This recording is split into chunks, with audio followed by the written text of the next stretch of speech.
In round numbers, it's about 100 million miles per fatal mishap.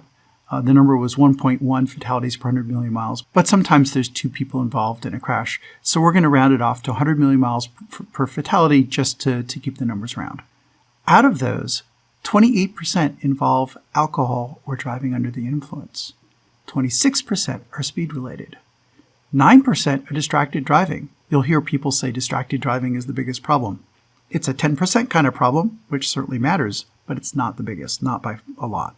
So if you add these up, you get more than 50%, but if you draw a Venn diagram, there's a lot of overlap.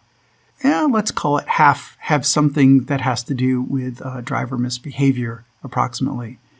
Now, this is bad. This should be improved for human drivers, and these are U.S. numbers. In Europe, things like alcohol-related crashes are a lot better in many countries. So we could do better even without self-driving vehicles, but let's just say that that's the number.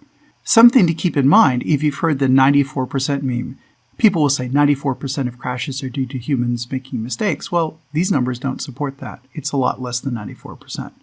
So the bad news for automated vehicles is a lot of the crashes aren't just humans driving drunk. So it's a really hard task and humans aren't perfect at it.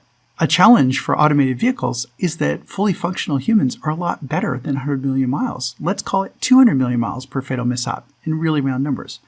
Do you really want your self-driving car to be as good as a drunk, speeding, distracted driver? I think not. And so when you set the how good is good enough, you probably want a fully functional driver, not someone who's driving under the influence.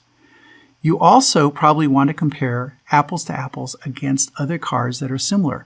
The US average fleet is something like 12 years old. So do you really want your brand new expensive car that has all these safety features in it to be the same safety as a 12-year-old car that doesn't have good airbags, does not have automatic emergency braking, and all these other things? Now, you probably want to compare it. You should be comparing it against another new car that has all the other safety features not associated with the automated driving.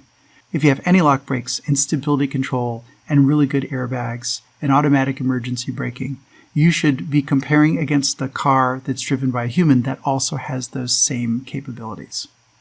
So you don't want to be better than just any old driver. You want to be better than an unimpaired, undistracted driver driving a vehicle with comparable safety equipment that has nothing to do with the automated driving.